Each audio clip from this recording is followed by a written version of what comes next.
Good evening. ഞാൻ Donna. Kodanchery media. സന്ധ്യാവാർത്തയിലേക്ക് സ്വാഗതം. Shuttle കളിയല്ല, അനുവാദമില്ലാതെ സംസാരിച്ചാൽ മന്ത്രിക്കും മൈക്കില്ല. എം.വി. രാജേഷിനെ വിമർശിച്ച് സ്പീക്കർ. തിരുവനന്തപുരം.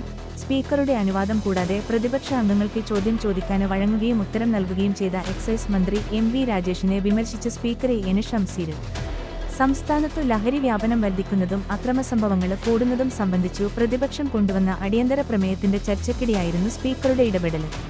മന്ത്രി സംസാരിക്കുന്നതിനിടെ തിരുവഞ്ചൂര് രാധാകൃഷ്ണന് ചോദ്യം ചോദിച്ചതും മന്ത്രി മറുപടി നൽകിയതും സ്പീക്കർക്ക് ഇഷ്ടമായില്ല. പരസ്പരമുള്ള ഷട്ടില് കളിയല്ല നിയമസഭയിലെ ചർച്ചയെന്നു സ്പീക്കർ പറഞ്ഞു. ചർച്ചയ്ക്കിടെ സ്പീക്കറുടെ അനുവാദമില്ലാതെ പ്രതിപക്ഷം ചോദ്യം ഉന്നയിക്കുകയും മന്ത്രി മറുപടി പറയുകയും ചെയ്താൽ ഇനി മന്ത്രിക്ക് ഉൾപ്പെടെ മൈക്ക് നൽകില്ലെന്ന് സ്പീക്കർ മുന്നറിയിപ്പ് നൽകി. ഇതോടെ വിഷയത്തിലെ എം.വി. രാജേഷ് ക്ഷമ പറഞ്ഞു. ക്ഷമയുടെ കാര്യമല്ല, ഇനി മുതൽ അനുസരിക്കണമെന്നായിരുന്നു സ്പീക്കറുടെ മറുപടി. അതേസമയം ലഹരിക്കെതിരെ പല പദ്ധതികളുണ്ടെങ്കിലും അതൊന്നും സ്കൂളുകളിൽ നടപ്പാവുന്നില്ലെന്നും പ്രതിഭ എം.എൽ.എയുടെ കുറ്റപ്പെടുത്തലും ശ്രദ്ധേയമായി.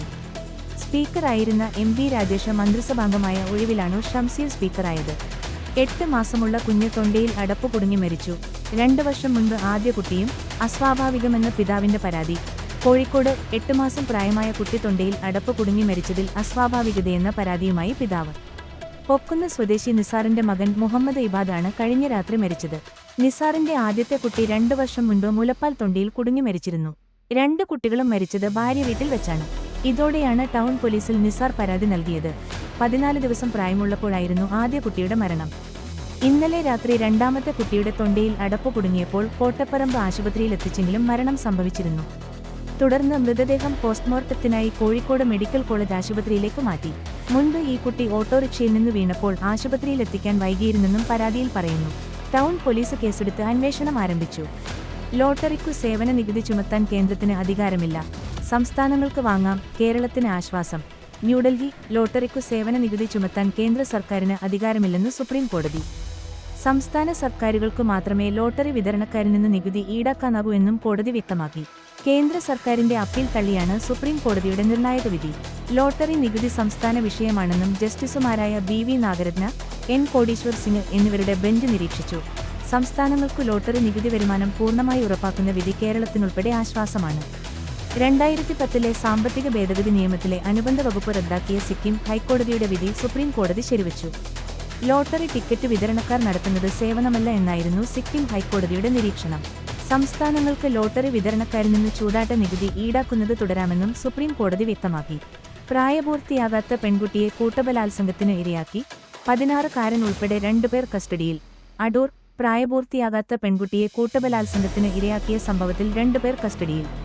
എറണാകുളം വടയമ്പാടി കക്കാട്ടിൽ വീട്ടിൽ സുധീഷ്, ഇയാളുടെ സുഹൃത്തായ 16-കാരൻ എന്നിവരെയാണ് അടൂർ പോലീസ് കസ്റ്റഡിയിൽ എടുത്തത്. 16-കാരനുമായി പരിചയമുള്ള പെൺകുട്ടി അടൂരിൽ ഒരു ചടങ്ങിനെത്തിയപ്പോൾ സുധീഷുമായി ചേർന്ന് ബലമായി കടത്തിക്കൊണ്ടുപോയി ബലാത്സംഗം ചെയ്യുകയായിരുന്നെന്നാണ് പോലീസ് പറയുന്നത്.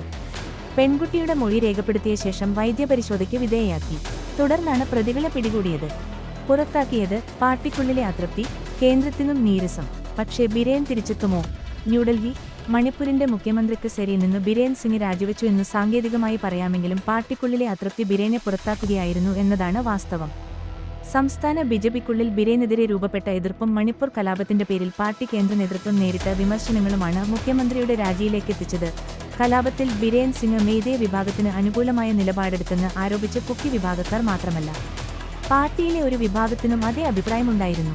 പാർട്ടിക്കുള്ളിലെ ബിരേന്റെ എതിർചേരിയിലുള്ള സ്പീക്കർ തോക്ചോം സത്യബ്രത, വായ ഖേംചന്ദ് തുടങ്ങിയവർ കേന്ദ്ര നേതൃത്വത്തെ നിലപാട് അറിയിച്ചതും നിർണായകമായി. കോൺഗ്രസ് അവിശ്വാസ പ്രമേയം കൊണ്ടുവരുമെന്ന് പ്രഖ്യാപിച്ചതിനു പിന്നാലെ ബി.ജെ.പി. എം.എൽ.എമാരിൽ ഒരു വിഭാഗം അതിനെ പിന്തുണയ്ക്കുമെന്ന സൂചന ബി.ജെ.പി. കേന്ദ്ര നേതൃത്വത്തിന് ലഭിച്ചു. ജനുവരി 3 മണിപ്പൂരിന്റെ പുതിയ ഗവർണറായി അജയ് കുമാർ ഭല്ല എത്തിയതോടെയാണ് ബിരേൻ സിംഗിന്റെ പടിയിറക്കത്തിന് അരങ്ങൊരുങ്ങിയത്. കുക്കി വിഭാഗങ്ങളുമായി അടുത്ത ബന്ധമുള്ള ഭല്ലയ്ക്ക് കാര്യങ്ങൾ എളുപ്പമായി. പോലീസിന്റെയും കേന്ദ്രസേനയുടെയും ചുമതല കേന്ദ്രം നിയോഗിച്ച സുരക്ഷാ ഉപദേഷ്ടാവ് കുൽജീപ് സിംഗ് ഏറ്റെടുത്തതും ബിരേൻ സിംഗിനെ പ്രതിസന്ധിയിലാക്കി. മണിപ്പൂരിലെ പുതിയ ചീഫ് സെക്രട്ടറിയും കേന്ദ്ര നിർദ്ദേശപ്രകാരം ചുമതലയേറ്റതാണ്. കേന്ദ്രത്തിന്റെ കൃത്യമായ ഇടപെടലാണ് മണിപ്പൂരിലെ ഇപ്പോഴത്തെ രാഷ്ട്രീയ ചലനങ്ങൾക്ക് കാരണമായത്. ബിരേൻ സിംഗ് മാറിയതോടെ അടുത്ത മണിക്കൂറുകളിൽ തന്നെ മണിപ്പൂരിൽ കേന്ദ്രം പിടിമുറുക്കുകയും ചെയ്തു. മണിപ്പൂർ പ്രശ്നം കൈകാര്യം ചെയ്തതിലെ വീഴ്ചയുടെ പേരിൽ കേന്ദ്ര സർക്കാരിന് ഏറെ വിമർശനം നേരിട്ടിരുന്നു. ഈ വിഷയത്തിൽ RSS നേതൃത്വവും അതൃപ്തി അറിയിച്ചിരുന്നു. കലാപവും അതിനെ നേരിടുന്നതിലുണ്ടായ വീഴ്ചയും രാജ്യാന്തര തലത്തിൽ തന്നെ വിമർശിക്കപ്പെട്ടിരുന്നു. ഇതിന്റെ പേരിൽ പാർട്ടി ദേശീയ നേതൃത്വത്തിലെ പലർക്കും ബിരേനോട് നീരസമുണ്ട്. ഇതിനു പരിഹാരം കാണാനാണ് പുതിയ ഗവർണറെ മണിപ്പൂരിൽ നിയമിച്ചത്. പ്രധാനമന്ത്രി നരേന്ദ്രമോദി ഫ്രാൻസ്, US പര്യടനത്തിന് പോകുന്നതിന് മുൻപ് തന്നെ മണിപ്പൂരിൽ കേന്ദ്രത്തിന് ഇടപെടാൻ സാധിച്ചുവെന്നതും ശ്രദ്ധേയമാണ്. 60 അംഗ നിയമസഭയിൽ ബിജെപിക്ക് 32 MLAമാരുണ്ട്. സഖ്യകക്ഷികളായ നാഗ പീപ്പിൾസ് ഫ്രണ്ടിന് 5, ജനതാദളിന് 6 MLAമാർ വീതമുണ്ട്. ബിജെപിക്ക് പിന്തുണ നൽകിയിരുന്ന NPP മണിപ്പൂർ കലാപത്തിൽ സർക്കാരിന്റെ നിഷ്ക്രിയത്വം ആരോപിച്ച് നേരത്തെ പിന്തുണ പിൻവലിച്ചിരുന്നു. 7 MLAമാരാണ് അവർക്കുള്ളത്. 3 സ്വതന്ത്രരും കുക്കി പീപ്പിൾസ് അലയൻസിന്റെ 2 MLAമാരും ഇതിനു പുറമെയുണ്ട്. അവിശ്വാസപ്രമേയം വന്നാലും അതിനെ അതിജീവിക്കാനുള്ള കരുത്ത് ബിജെപിക്കുണ്ട്. പക്ഷേ ബിജെപി MLAമാരിൽ ഒരു വിഭാഗം പാർട്ടി വിപ്പ് അംഗീകരിക്കില്ലെന്ന ഭീഷണിയുയർത്തിയാണ് ബിരേൻ സിംഗിനെ മാറ്റാൻ നീക്കം നടത്തിയത്. 10 കുക്കി MLAമാരിൽ 7 പേർ ബിജെപിക്കാരാണ്. കലാപത്തിന്റെ ആദ്യഘട്ടം തൊട്ട് ബിരേൻ സിംഗിനെ പുറത്താക്കണമെന്ന് ഇവർ ആവശ്യപ്പെടുന്നതാണ്. അതേസമയം ബിരേൻ രാജിവെച്ചെങ്കിലും തുടർ നീക്കങ്ങളും BJP തന്ത്രപരമായാണ് കൈകാര്യം ചെയ്യുന്നത്. അതുകൊണ്ടാണ് BJP കുക്കി MLAമാരുമായുള്ള ചർച്ചകൾ ഡൽഹിയിലേക്ക് മാറ്റിയതും. നിലവിലെ പദ്ധതികൾ നടന്നില്ലെങ്കിൽ ബിരേൻ വീണ്ടും മുഖ്യമന്ത്രിക്ക് സെരിയിലെത്താനുള്ള സാധ്യത തള്ളിക്കളയാനാവില്ല.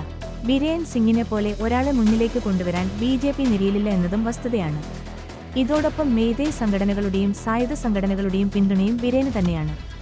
ജമ്മു കശ്മീരിൽ സ്ഫോടനം, 2 ജവാന്മാർക്കു വീരമൃത്യു, 3 പേരുടെ നില ഗുരുതരം. കശ്മീർ, ജമ്മു കശ്മീരിലെ നിയന്ത്രണരേഖയ്ക്കു സമീപമുണ്ടായ സ്ഫോടനത്തിൽ 2 ജവാന്മാർക്കു വീരമൃത്യു, 3 പേരുടെ നില ഗുരുതരമായി തുടരുന്നുവെന്ന് റിപ്പോർട്ട്. അഗ്നൂർ മേഖലയ്ക്ക് സമീപം പട്രോളിംഗ് നടത്തുമ്പോഴാണ് സ്ഫോടനമുണ്ടായത്. കണ്ടപ്പഞ്ചാലിൽ കാട്ടാനിറങ്ങി കൃഷിഭൂമി നശിപ്പിച്ചു. കോടഞ്ചേരി, കണ്ടപ്പഞ്ചാൽ, ചുണ്ടയിൽ ദേവസ്യായുടെ കൃഷിഭൂമിയിൽ കഴിഞ്ഞ രാത്രിയിൽ കാട്ടാനിറങ്ങി കൃഷി നശിപ്പിച്ചു. ദേവസ്യായുടെ കൃഷിയിടത്തിലെ തെങ്ങ്, വാഴ, ജാതി, കൊക്കോ തുടങ്ങിയ കാർഷിക വിളകളാണ് കാട്ടാന നശിപ്പിച്ചത്. കൃഷി സംരക്ഷണത്തിനായി സ്വന്തം ചിലവിൽ ഇട്ട സോളാർ വേലി തകർത്താണ് കാട്ടാന കൃഷിയിടത്തിലിറങ്ങിയത്. മലയോര മേഖലയിൽ അനുദിനം വന്യജീവി ശല്യം രൂക്ഷമായിക്കൊണ്ടിരുന്നു. അധികൃതർ വേണ്ട നടപടി എത്രയും പെട്ടെന്ന് സ്വീകരിക്കണമെന്നാണ് പ്രദേശവാസികളുടെ ആവശ്യം. കിടപ്പുരോഗി സ്നേഹസംഗമം കോടഞ്ചേരി.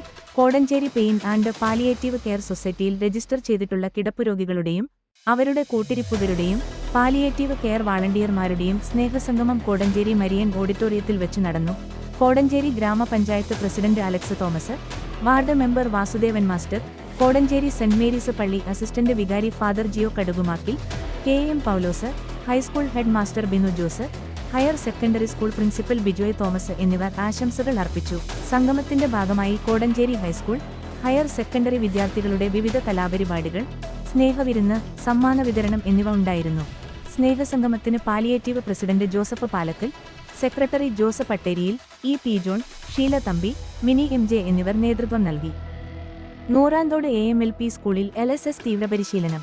നൂറാന്തോട് MLP സ്കൂളിൽ ഈ വർഷത്തെ LSS പരീക്ഷാർത്ഥികൾക്കുള്ള തീവ്രയജ്ഞ പരിശീലന പരിപാടിയായ പ്രതിഭനൈറ്റ് ക്യാമ്പിന് തുടക്കം കുറിച്ചു. കോടഞ്ചേരി ഗ്രാമപഞ്ചായത്ത് 2ാം വാർഡ് മെമ്പറും PTA പ്രസിഡന്റുമായ ശ്രീമതി റിയാനസ് സുബൈർ പരിപാടിയുടെ ഉദ്ഘാടനം നിർവഹിച്ചു. കൃത്യമായ പഠന പരിശീലനങ്ങൾക്കൊപ്പം വിജയതൃഷ്ണയും ആത്മവിശ്വാസവും സമം ചേരുമ്പോഴാണ് LSS വിജയം കുട്ടികളെ തേടിയെത്തുന്നതെന്നും ഇത്തരം ക്യാമ്പുകൾ കുട്ടികൾക്ക് അതിന് പ്രചോദനം നൽകുമെന്നും അദ്ദേഹം ചൂണ്ടിക്കാട്ടി. ഹെഡ്മാസ്റ്റർ അബ്ദുൾ നാസർ സാർ പരിപാടിയിൽ സ്വാഗതം ആശംസിച്ചു. അൻവർ സാലിഹ് മാസ്റ്റർ ക്ലാസിന് നേതൃത്വം നൽകി.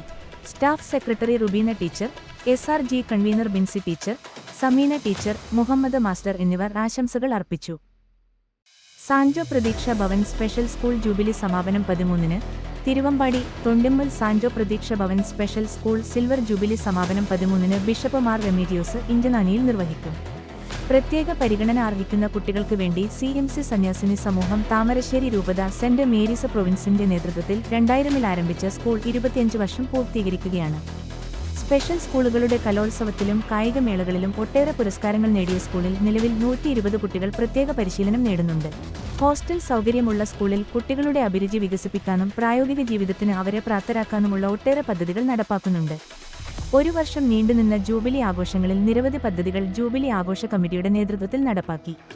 കുട്ടികൾ നിർമ്മിച്ച തനതു വിഭവങ്ങളുടെ എക്സിബിഷൻ, കലാമേള, grand parents day, medical camp, പ്രതിജ്ഞതാബലി എന്നിവ നടത്തി. ജൂബിലി സ്മാരകമായി ഇൻഡോർ ഓഡിറ്റോറിയം, സ്കൂൾ അങ്കണ സൗന്ദര്യവൽക്കരണം എന്നിവയും നടപ്പാക്കുന്നുണ്ട്. ജൂബിലി സമാപനത്തോടനുബന്ധിച്ച് ഇന്ന് ചൊവ്വ 2025 ഫെബ്രുവരി 11 രാവിലെ അഗസ്ത്യൻമൂഴിയിൽ വിളംബര റാലി നടത്തി. ദിശ 2025 saint George's higher secondary school 76-ാം വാർഷികാഘോഷവും നടത്തി. Kodanchery Velankode saint George's higher secondary school വാർഷികാഘോഷവും സർവീസിൽ നിന്ന് വിരമിക്കുന്ന സിസ്റ്റർ മരിയ തെരേസിനുള്ള യാത്രയയപ്പ് സമ്മേളനവും നടത്തി. ബത്തേരി ഭദ്രാസന അധിപൻ ഡോക്ടർ ജോസഫ് മാർ തോമസ് മെത്രാപ്പോലീത്ത പൊതുസമ്മേളനം ഉദ്ഘാടനം ചെയ്തു. കോർപ്പറേറ്റ് മാനേജർ മദർ തേരേസ സൈസി അധ്യക്ഷത വഹിച്ചു. 3 പതിറ്റാണ്ട് അധ്യാപനം നടത്തിയ സിസ്റ്റർ മരിയ തെരേസിനെ ചടങ്ങിൽ ആദരിച്ചു. പ്രിൻസിപ്പൽ ബിബിൻ സെബാസ്റ്റ്യൻ സ്വാഗതം ചെയ്ത സമ്മേളനത്തിൽ head mistress sister Melvin S സൈസി റിപ്പോർട്ട് അവതരിപ്പിച്ചു. EO Vinod P, Alex Thomas, CB Chirandayath, LC Joby, Gladys Paul, sister Naveena, MPTA president Shamna P, Axel Ruby, Brindo Roy എന്നിവർ പ്രസംഗിച്ചു. പരിപാടിയോടനുബന്ധിച്ച് നടത്തിയ കലാസന്ധ്യയോടൊപ്പം ചിത്രപ്രദർശനം, കരാട്ടെ പ്രദർശനം എന്നിവയും നടത്തി. വാർത്തകൾ കഴിഞ്ഞു. നമസ്കാരം. വാർത്തകളും പരസ്യങ്ങളും അറിയിക്കുവാൻ വേണ്ടി കോടഞ്ചേരി മീഡിയ അഡ്മിന്മാരെ ബന്ധപ്പെടാവുന്നതാണ്.